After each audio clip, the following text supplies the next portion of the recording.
Agora eu convido você para mais uma conversa inspiradora no quadro Conexão Social. Hoje, a presidente do Instituto Ressoar, Ionice Silva, conversa com Janguier Diniz, que é fundador de um dos maiores centros de educação particular do Brasil.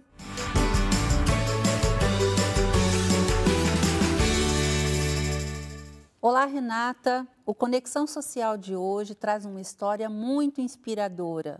Nosso convidado faz parte da lista da Forbes, é mestre e doutor em Direito, autor, fundador do Instituto Ser Educacional, um dos maiores centros de educação particular do Brasil, e também é fundador do Instituto Êxito de Empreendedorismo.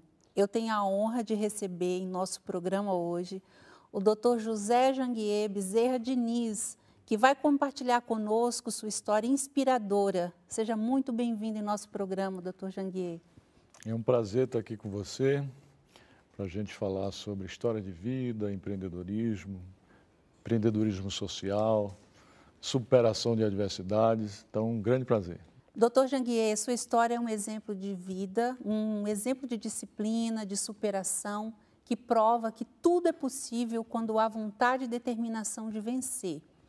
E eu queria que nós iniciássemos a nossa conversa, claro, o senhor iniciando desde o início, como começou sua trajetória na sua vida pessoal e profissional.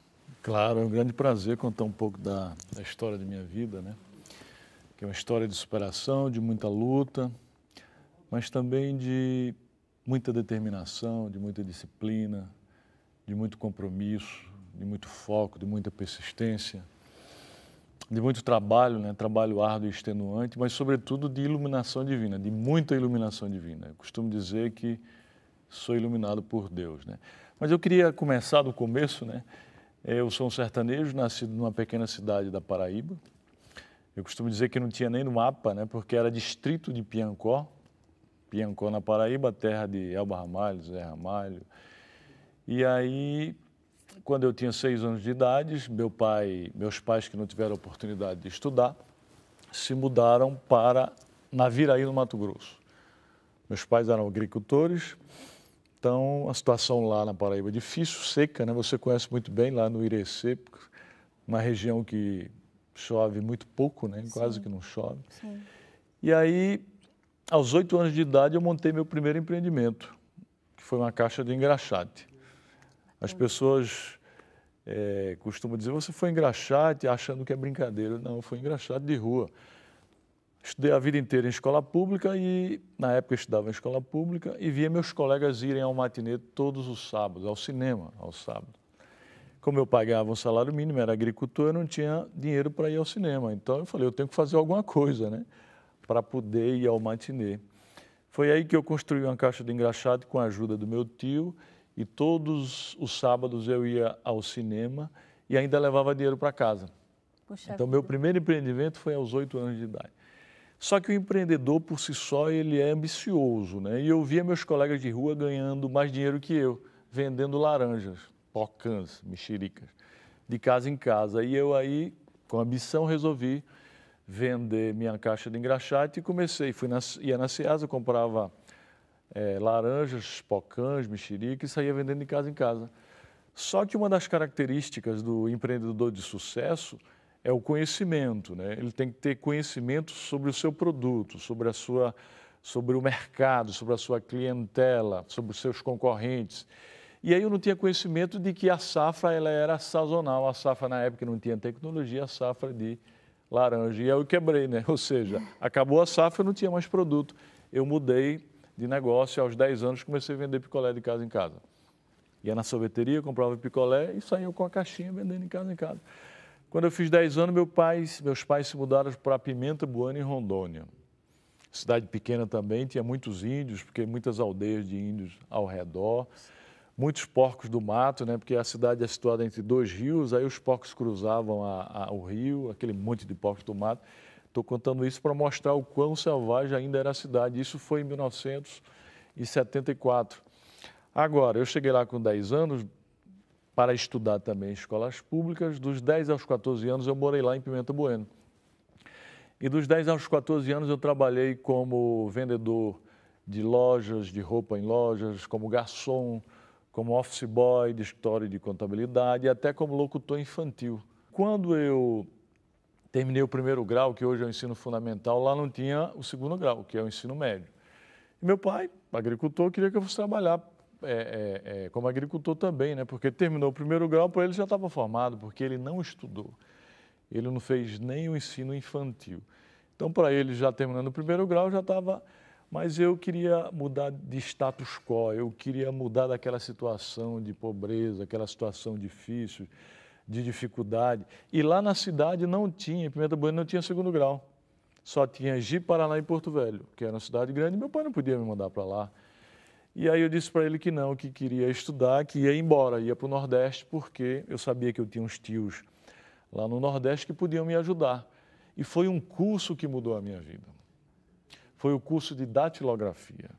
Aquele curso ASDFG, não sei se você fez. E ele me ajudou em várias fases da minha vida, aquele curso que ao longo da nossa história eu vou contar aqui. Então eu peguei minha mala e me mandei para o Nordeste sozinho. Na época demorei 7 dias de Pimenta Bueno até Recife, João Pessoa, Recife, porque na época a BR-364 não era asfaltada.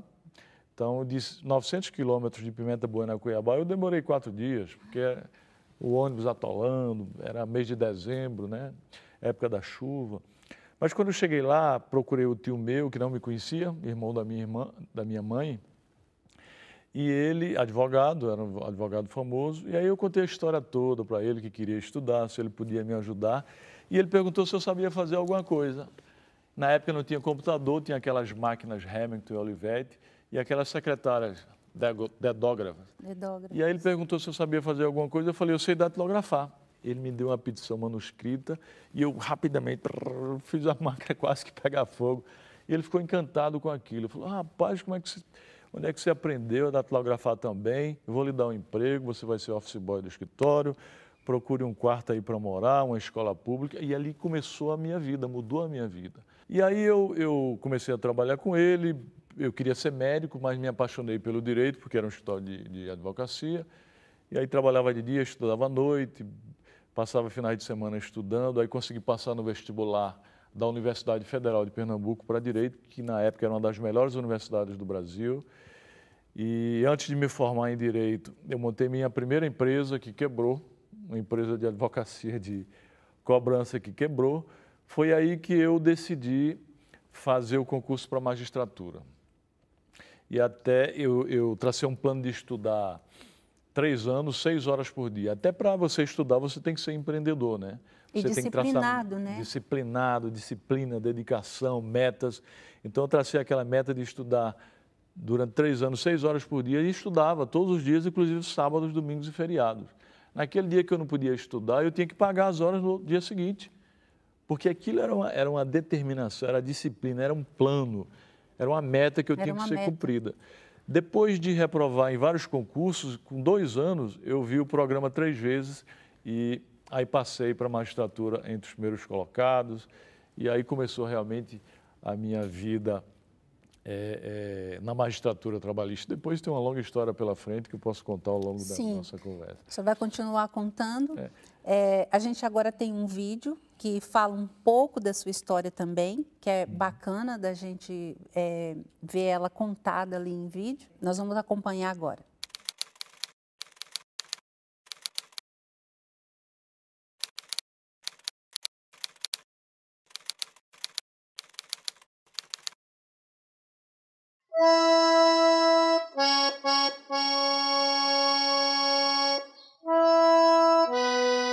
Sou filho mais velho de uma família de 8 irmãos. Sou filho de pais analfabetos, não tiveram oportunidade de estudar. Aos 8 anos de idade eu era engraxate de rua. Eu costumo dizer que esse foi meu primeiro empreendimento, aos 8 anos de idade. Quando eu terminei o primeiro grau, que hoje é o ensino fundamental, lá em Pimenta Bueno, lá não tinha segundo grau, lá não tinha o ensino médio. E aí meu pai não podia me mandar para estudar. Meu pai falou, vamos trabalhar de agricultor, tal, porque era a vida dele, a cultura dele foi aquela. Eu falei, não, eu quero estudar e como aqui não tem segundo grau, eu vou embora para o Nordeste, porque eu sei que lá eu tenho um tio que é advogado, eu vou procurá-lo para ver se ele pode me ajudar. Eu procurei meu tio aqui, que era advogado. Aí ele perguntou se eu sabia fazer alguma coisa. Eu era um menino, né? Eu falei, eu sei datilografar. Como eu tinha feito o curso ASDFG, e aí eu abro um parênteses para dizer que a educação muda a vida, histórias e destinos, e esse curso que mudou a minha vida, meu tio gostou tanto de mim que com poucos dias ele me levou para casa dele, para morar com ele, e comecei a estudar para fazer o vestibular para Direito. E aí consegui passar no vestibular da Universidade Federal de Pernambuco para Direito. Antes de me formar, eu resolvi montar uma empresa de cobrança, chamada Janguier Cobranças. Comecei a ganhar dinheiro, cheguei a ter mais de 30 pessoas trabalhando para mim. Eu me formei, a empresa começou a ficar difícil. E eu falei, o que eu vou fazer agora na minha vida? Eu falei, agora eu vou ser juiz, vou fazer um concurso para juiz. E aí comecei a estudar. E aí passei de juiz, passei entre os primeiros colocados. Foi aí que eu continuei estudando e fiz o concurso para o Ministério Público do Trabalho. E aí passei entre os primeiros colocados também. Fiz mestrado na Universidade Federal, doutorado.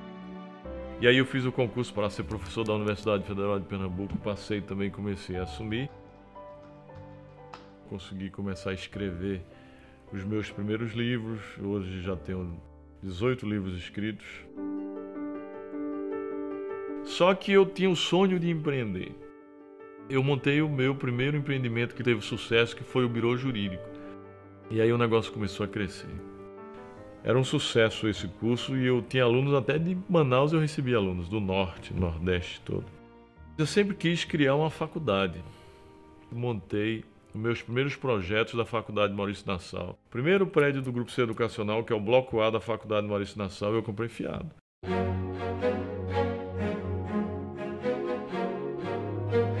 Em maio de 2003 saíram os cursos, autorização do Ministério da Educação. Eu comecei com 6 cursos e 500 alunos. Aí começou a dar muito certo, aí eu fui aprovando outros cursos, fui construindo prédio, alugando. E aí a gente levou o grupo à Bolsa de Valores. Em 2013, o grupo foi para a Bolsa de Valores como o maior IPO da educação.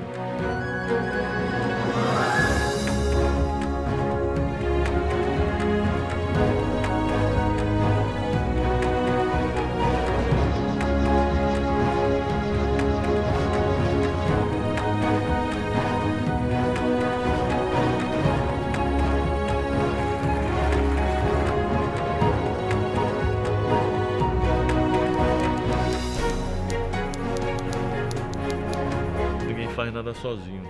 Você tem que liderar, tem que ser líder, mas você tem que montar equipes, tem que ter um time. Então eu soube fazer time e dentre eles estão os membros da minha família que sempre me ajudaram muito. A gente conseguiu construir o Grupo C Educacional, que hoje é uma realidade muito forte no Brasil, com mais de 60 universidades e faculdades no Brasil. Quase 12 mil colaboradores, 160 mil alunos.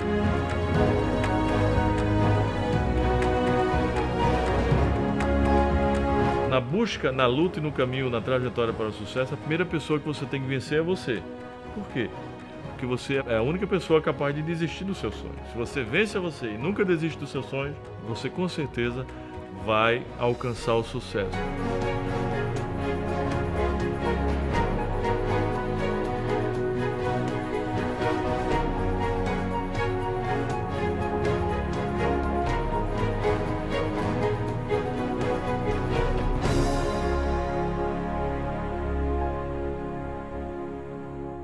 Puxa, respirar fundo aqui, tomar um gole de água, muito emocionante, muito forte também, né?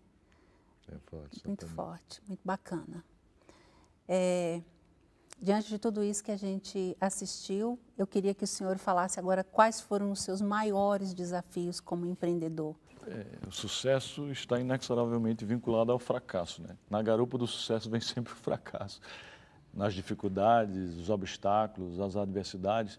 Mas antes eu queria dizer que eu conto tudo isso nesse livro aqui, ó, Transformando Sonhos em Realidade, a trajetória do ex-engraxado que chegou à lista da Forbes, que eu trouxe para você.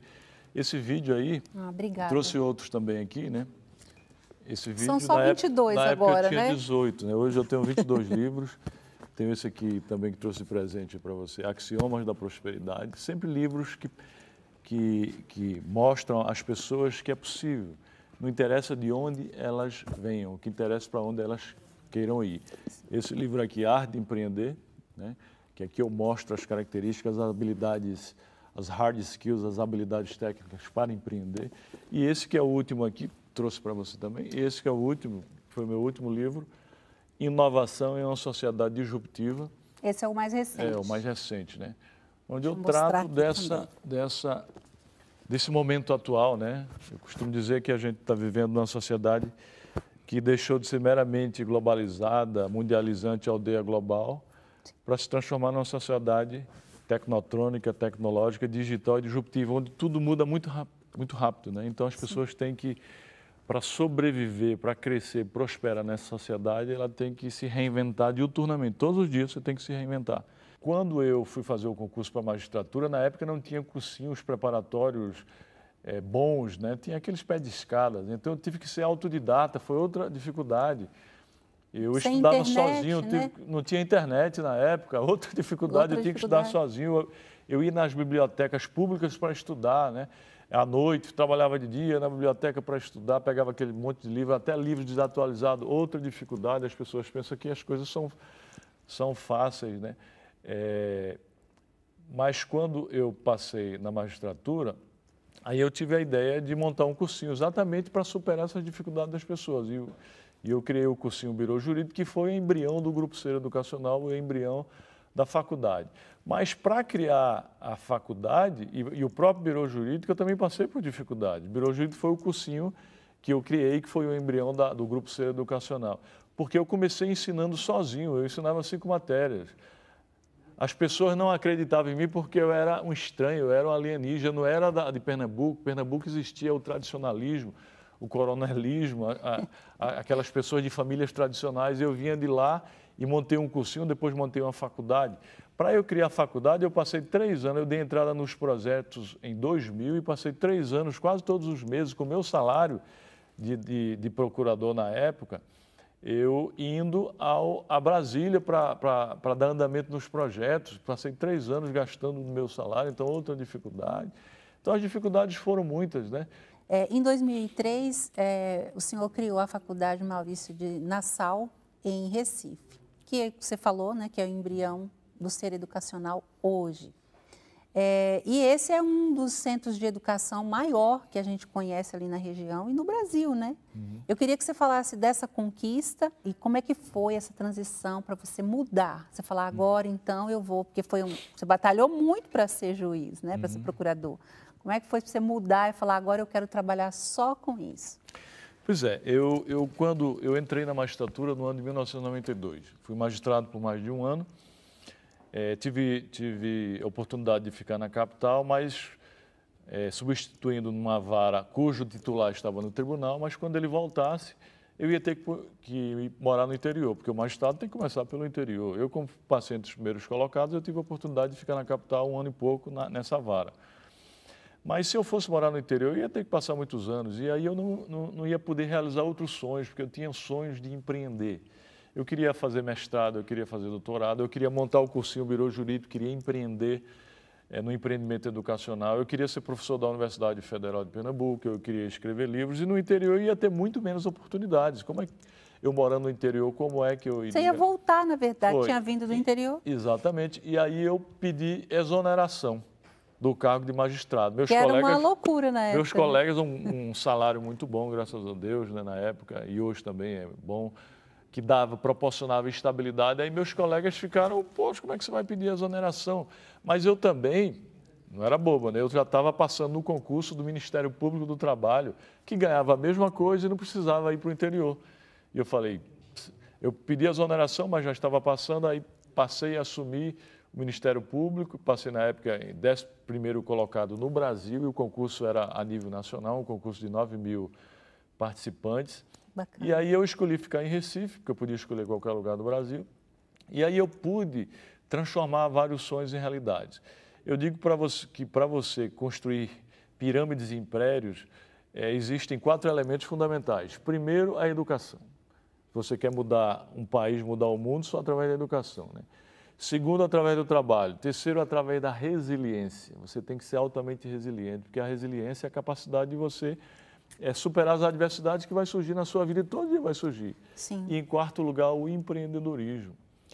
Então eu falei, para eu não quero ter apenas uma vida estável, porque eu já era professor da Universidade Federal, porque quando eu deixei a magistratura, e aí eu tive a oportunidade de estudar, e eu fiz o mestrado, fiz doutorado, passei no concurso da Universidade Federal, comecei a escrever meus primeiros livros. Mas falando da faculdade, aí eu tive a ideia de criar a faculdade, comecei a ir para Brasília, dei entrada em 2000 nos primeiros projetos, 6 projetos, todo mês eu ia para lá com o meu salário. E aí, em maio de 2003 saíram as primeiras portarias, em agosto de 2003 eu criei a primeira faculdade lá em Recife, com 480 alunos, todo semestre a gente dobrava, aprovei outros cursos, e aí fui criando outras faculdades em outras cidades, depois fui comprando outras, e até chegar à Bolsa de Valores. Hoje o Grupo C Educacional é uma realidade muito forte no Brasil. Sim. É o maior grupo educacional do Norte-Nordeste, com mais de 60 faculdades e universidades, quase 200 mil alunos. No vídeo ainda está 160, né? Quase 200 mil alunos, 12 mil colaboradores, e a gente forma 12 mil egressos todos os anos. Eu digo que estamos ajudando o Brasil a se desenvolver, porque um país, para sair de um estágio de subdesenvolvimento para desenvolvimento, só através da educação. Só. Né? E o governo não pode fazer tudo sozinho. Então, a gente está ajudando a qualificar o povo brasileiro e ajudando o Brasil a se desenvolver. Sim. Eu fiquei impressionada, inclusive com a quantidade de livros. Esse livro que você conta a sua autobiografia, que foca bastante no empreendedorismo. E você sempre fala, né, que transformando os sonhos em realidade. Essa palavra é muito forte, né? Eu queria que, dessa sua trajetória de engraxate, que chegou à lista da Forbes, que o senhor falasse um pouco e incentivasse as pessoas que talvez perdeu o emprego agora. Queria que o senhor falasse para ela sobre o transformar o sonho em realidade. Como é que ela poderia iniciar transformando o seu sonho em realidade? Pois é, eu acho que uma das principais características do empreendedor de sucesso é o sonho. Mas não basta sonhar. Você tem que transformar seu sonho num projeto de vida, num propósito de vida. E aí, com muita determinação, com muita disciplina, com muito compromisso, com muito foco, com muita persistência. Com muita persistência, tem que persistir, né? Porque você vai passar por muitas pedras, muitos obstáculos. Não desistir jamais. Trabalhar muito, aí você consegue transformar seu sonho em realidade. Porque o sonho é apenas o primeiro passo, é apenas o mapa para o sucesso. Né? Eu costumo dizer que as pessoas não envelhecem porque pararam de sonhar. Elas pararam de sonhar. Aliás, as pessoas não param de sonhar porque envelhecem. Elas envelhecem porque param de sonhar. Eu, como estou sempre sonhando e lutando para transformar meus sonhos em realidade, eu nunca vou envelhecer. Eu posso envelhecer o meu corpo, mas a minha mente não. Então, o que eu tenho para dizer para essas pessoas é que ela tem que sonhar, transformar seu sonho num projeto de vida e buscar meios para realizar o sonho. Mesmo na pandemia aqui, o que é que tem que fazer? Se está em isolamento, a pessoa tem que buscar conhecimento, e o conhecimento está tudo posto aí na internet de graça. Basta a pessoa querer e ir lá que ela vai conseguir conhecimento, procurar se qualificar, porque nessa sociedade que a gente vive, o conhecimento é de extrema importância.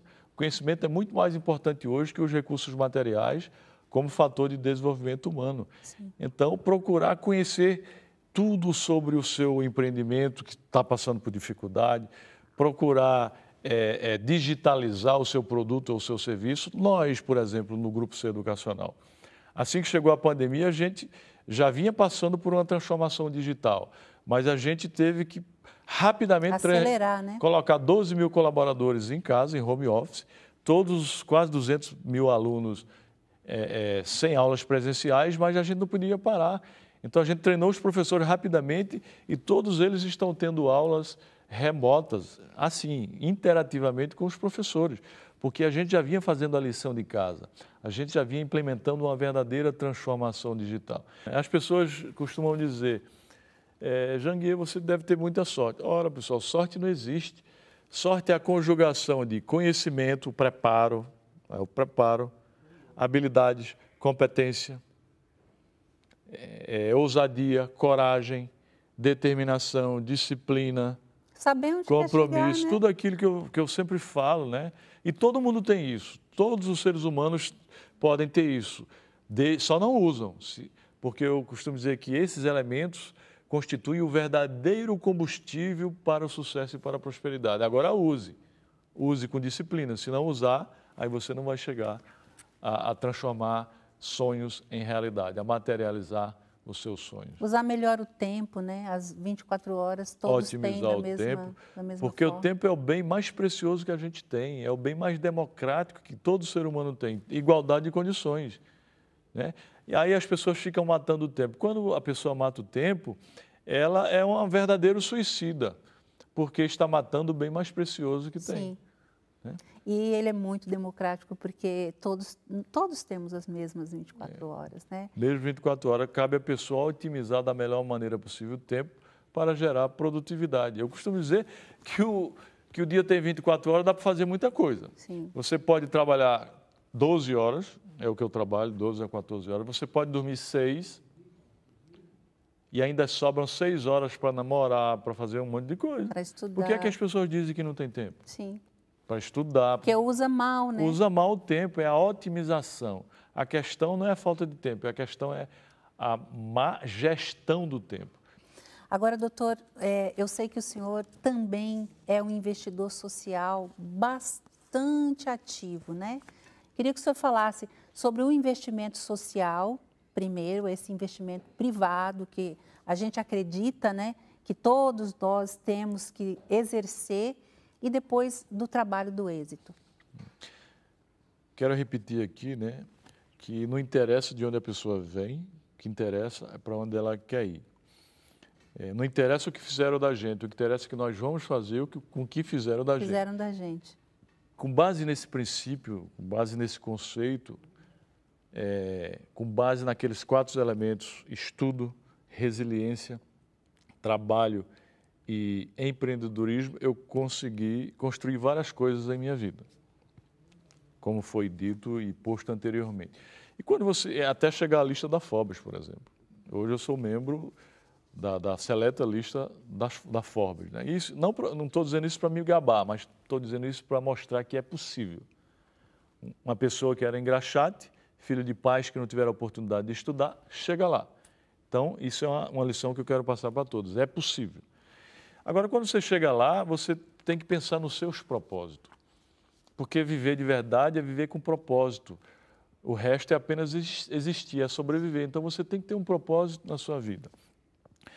E para você descobrir o seu propósito, você tem que descobrir antes os seus dons, aquilo que você é bom, que você consegue fazer melhor, porque aí que são aquelas suas habilidades inatas e aquelas habilidades adquiridas, aí eu sou bom nisso, então como é que eu posso ajudar as pessoas sendo bom nisso? Foi aí que, há 3 anos, eu acordei certo dia e disse, poxa, a vida não é só trabalhar, não é só estudar, não é só ter sucesso, não é só ganhar dinheiro, você tem que procurar um propósito para ajudar as pessoas. E aí eu decidi criar na minha cidade, onde eu nasci, na cidade de Santana dos Garrotes, o Instituto Janguier Diniz. É uma cidade pequena, de 8 mil habitantes, mas lá eu dou bolsa de estudos nas minhas universidades para todos os jovens que terminaram o ensino médio e não têm condições de pagar. Média de 100 a 200 bolsas por ano, que é uma cidade pequena. E aí a gente já tem centenas de alunos lá e eu vou formar toda a cidade, onde eu nasci. Mas o ano passado, no início do ano passado, de 2019, eu disse, é muito pouco. E isso é um projeto individual meu. eu quero criar um projeto coletivo, um projeto onde milhares de pessoas possam ajudar milhões de pessoas. Foi aí que eu resolvi convidar 34 empreendedores, grandes empreendedores. Posso citar aqui alguns nomes, como o João Apolinário da Polishop, Cândido Pinheiro da Apivida, Antônio Carbonari Neto, fundador da Anhanguera Educacional, Chaim Zarre do Colégio Concept, Coque, Poeiro Domus, o presidente do Credit Suisse, José Olímpio, e outros inúmeros empreendedores de sucesso. E eles se juntaram a mim e a gente criou, em maio de 2019, o Instituto Êxito de Empreendedorismo, para ajudar jovens, especialmente de escolas públicas, através da educação empreendedora, a empreender na vida e nos negócios. Sim. Porque naquele meu livro Arte de Empreender, eu digo que todo mundo nasce com o dom de empreender, uns com menos, outros com mais. Aqueles que são de famílias empreendedoras, esses têm mais oportunidade de empreender. E aqueles que não são como eu, esses têm que ser um verdadeiro superador de adversidade, tem que ser um obstinado. Então, a gente vai ajudar. Quando eu falo jovem, eu digo pessoas de 10 a 100 anos, pessoas que precisam, que não tiveram oportunidade na vida. Que tem vontade de aprender. E vamos ajudar através de uma grande plataforma de cursos online. Nós já temos quase 300 cursos sobre habilidades socioemocionais, sobre habilidades técnicas, não habilidades cognitivas, mas socioemocionais, habilidades técnicas. Vamos ajudar através de mentorias, vamos ajudar através de palestras motivacionais, inspiracionais, através de vídeos inspiracionais, como esse que vocês viram, que está publicado lá na plataforma. Vamos criar uma aceleradora de startups, vamos criar um sistema de microcrédito. Então, aqui eu aproveito a oportunidade para dizer que vocês, empreendedores, que queiram ajudar os jovens a empreender na vida, basta entrar no nosso site www.institutoexito.com.br e se associar. Qualquer pessoa pode participar do projeto. Qualquer empreendedor ou intraempreendedor, empreendedor social, aproveita a oportunidade para lhe convidar, pode participar contribuindo com conteúdo, com mentorias, com palestras, com vídeos inspiracionais. E aquelas pessoas que estão nos assistindo, que querem empreender na vida e nos negócios, entre lá, é tudo de graça. Todos podem, todos conseguem. O primeiro passo que você tem que dar é decidir mudar de vida. Você tem que gritar alto e em bom som, eu vou transformar a minha vida. Agora, não basta gritar e ficar esperando, tem que agir, tem que ter ação, tem que ser proativo. Porque apenas intenção sem ação é mera alucinação, né? E pode se transformar em frustração. Uma vez decidido, você tem que saber o que você quer fazer e começar com muita disciplina, muita determinação a correr atrás da materialização desse sonho que a iluminação divina, o Criador, a divindade, a centelha divina, que é nosso Deus, vai ajudar você a realizar. Acredita em você. Querer é possível, basta acreditar e eu sou um exemplo disso. Você pode chegar lá, você pode construir, você pode materializar os seus sonhos, você pode transformar todos eles em realidade. E eu queria desde já agradecer sua presença, foi uma honra muito grande e eu espero o senhor mais vezes aqui para a gente continuar falando dos projetos sociais e contem com a gente também lá com o Instituto Ressoar, com o programa Ressoar. Quero mais uma vez aproveitar a oportunidade para falar o site do Instituto, né? www.institutoexito.com.br, convocar aqueles empreendedores a juntar-se a nós para poder contribuir com conteúdos, palestras, cursos, mentorias, vídeos inspiracionais, para que a gente possa ajudar muita gente. E aquelas pessoas que estão precisando também, entrem lá nesse site que você pode ser um dos nossos alunos, um dos nossos mentorandos. Que bacana. Para quem quer te seguir, qual o meu Instagram é Janguier Diniz, né? Janguier Diniz. Todos os dias eu estou lá colocando mensagens inspiracionais, mensagens motivacionais, mensagens de superação de adversidades, mensagens de empreendedorismo, mensagens educacionais, porque esse, a partir de agora, é meu propósito de vida. O objetivo meu é levar esse instituto para todos os estados do Brasil, fazer convênios com todas as secretarias de educação do Brasil e depois internacionalizar e levar para vários países do mundo. Que bacana, contem com a gente lá, viu? Muito obrigada, Eunice. É um prazer receber o Jangueira aqui no nosso programa e conhecer um pouco mais, a fundo, essa história de vida que merece aplausos, viu?